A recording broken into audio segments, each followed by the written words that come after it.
The royal yacht Britannia was anchored off Cowes, and the day had come at last, the day in high July when Her Majesty the Queen was to visit the Isle of Wight.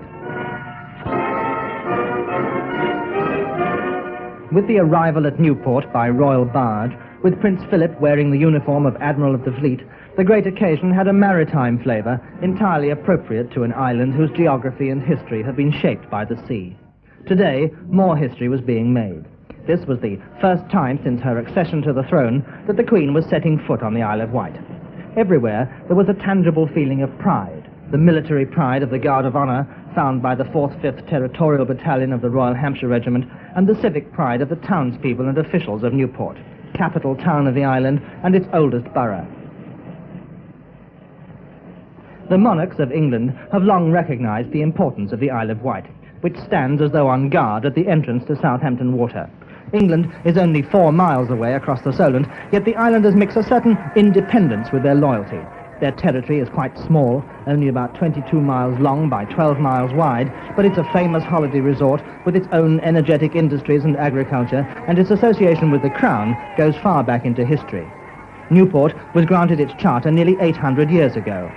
At the Guildhall, the Queen was to be shown the ancient charter and to sign an old ledger book that's known as the Old Ligger. It was opened in 1576 to record events of particular note in Newport. Clearly, the Queen's visit was just such an event.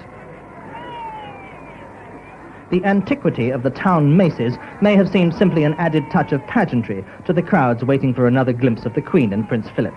But historians may have been reminded of another and much older royal occasion at Newport, the time in 1648 when Charles I went to an earlier Guildhall to sign his treaty with the parliamentary commissioners. Rather a waste of time as it happened, since 2 months later he was beheaded. But who could have dwelt on such a dark patch of royal history when today at Newport all was bright and joyful? This was the royal visit, long and eagerly awaited. It seemed as though every inhabitant of the island had come out to greet their sovereign.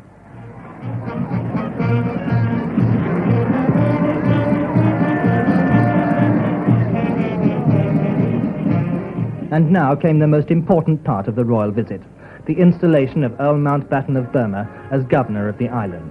The Guard of Honour at Carisbrooke Castle, the ancient seat of the governors, was the first of many proofs of the Earl's connections with the island. The Guard was provided by the 457 Wessex Territorial Regiment Royal Artillery and was formed in part from headquarters, Princess Beatrice's Isle of Wight battery. In a historic and stately setting, the ceremony was a memorable one for the island and for the many distinguished guests. A particularly happy aspect of it was that the installation was to be performed personally by the Queen, a mark, as Earl Mountbatten was to declare later, of Her Majesty's personal interest in the island. The retiring governor is the Duke of Wellington, and Earl Mountbatten becomes the 68th holder of the office.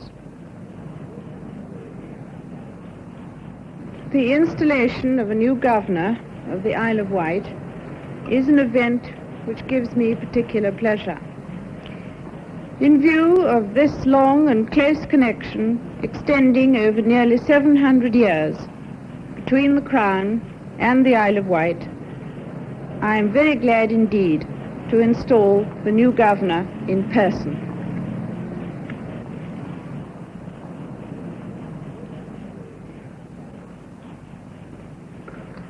Your Majesty, the honour of being appointed as Governor of the Isle of Wight is very greatly intensified by Your Majesty graciously deciding to carry out the installation ceremony in person. Osborne House, Queen Victoria's residence, was the next place to be visited by the Queen. Part of the house is used nowadays as a convalescent home for officers, but the state and private apartments are open to visitors. Queen Victoria once said that she wanted the house as a place of one's own, and she spent much of her time there until she died in the house in 1901.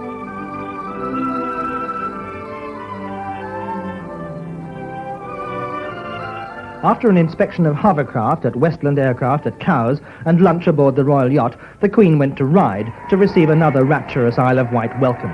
Many people had spent their lunchtimes making certain that they found good places to watch as the royal car moved slowly along a road that sometimes jammed with holiday traffic.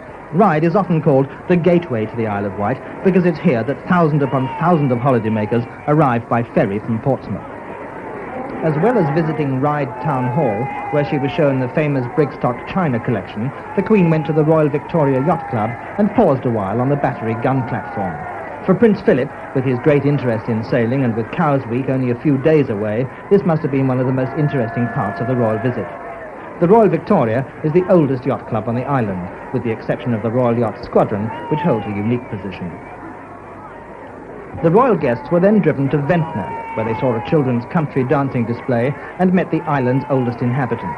The Queen was given some local pottery, and she planted a tree to commemorate her visit. Shanklin was the next place to be honoured by the royal visitors, and the bright holiday town, with its twin resort, Sandown, a little way along the coast, must have been almost praying that they'd be able to live up to their famous sunshine record. Since the installation ceremony at Carisbrooke Castle in the morning, the Queen had been attended by Earl Mountbatten in his new capacity as governor. It was, as everyone agreed, the happiest possible first official duty that he could have performed in the island. At Shanklin, the royal visitors were received at the entrance to the top of the lift, which carries people up and down the cliff continuously for 15 hours a day in the summer season. Today, the Queen was to make a descent that's been experienced by thousands of holidaymakers. For Earl Mountbatten, Shanklin is a place of great significance. It was here that Pluto, the famous pipeline under the ocean, entered the sea to pump fuel supplies to the Allied invasion forces as they started fighting their way back into Europe after the D-Day landings. The pattern of the invasion had been set by Earl Mountbatten when, as Chief of Combined Operations in 1942 and 3, he set up Britain's first regular amphibious force, with headquarters at Cowes, and he insisted on some way being found of getting fuel across to France. Thus, Pluto was devised, and at the bottom of the cliff at Shanklin, a plaque commemorates the fact. It provided an additional source of pride for the Shanklin Guard of Honour. After watching an aquatic display, the Queen moved along the coast towards Sandown. As at every other vantage point along Her Majesty's route through the island, crowds pressed forward to catch glimpses through the windows of the royal car. Children wielded Union Jacks instead of buckets and spades and helped to create an atmosphere that's the speciality of Sandown and Shanklin, the happy atmosphere of a seaside holiday. It was at Sandown that the smooth organisation of the royal visit was briefly ruffled by the enthusiasm of the huge numbers of people who'd crammed into the resort. While civic leaders received the Queen, police were successfully restoring order, and a Bembridge fisherman was able to offer a gift of freshly caught lobsters. One can only guess what was on the dinner menu aboard the Royal Yacht Britannia that evening. And now, the first day of the royal visit was moving towards its end, and its climax.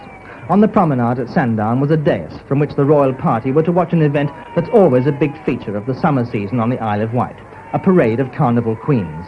The procession of floats and cars was marshalled from many parts of the island: Sandown, Shanklin, Ryde, Brading, Yarmouth, Knighton, Newport and Ventnor. It was a rare opportunity for many queens to pay homage to one.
After the procession, Prince Philip paid a helicopter visit to Bembridge to see the Norman Britain aircraft, the Islander, and to the cushion craft works at St Helens.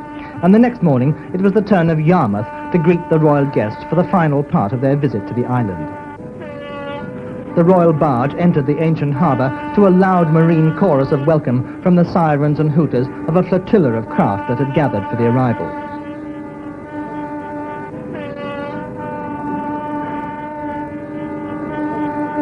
The Queen was to fill a busy programme in Yarmouth, including an inspection of the lifeboat crew, who have one of the most up-to-date boats in the country, unveiling a plaque at the town hall to commemorate the royal visit, and calling at Yarmouth Castle to see some of the town's old treasures.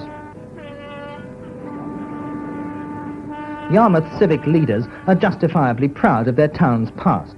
Charles I waited here for the ship that took him across the Solent for the last time, and Charles II recognised the town's loyalty to his father with the gift of a silver mace. In the 14th century, Yarmouth was raided and burnt by the French, and again in the 16th century. But what youngster could be expected to remember history lessons on a historic day such as this? And now the royal visit was coming to an end, in a way that would certainly be entered in the history books. The Queen was leaving the Isle of Wight by hovercraft, the first time Her Majesty had ever travelled in one of these revolutionary vessels which are produced on the island and are changing the whole concept of water transport. It couldn't have been a more fitting departure. A proud and happy island had renewed its historic associations with the royal family and shown that its future was going to be as great as its past.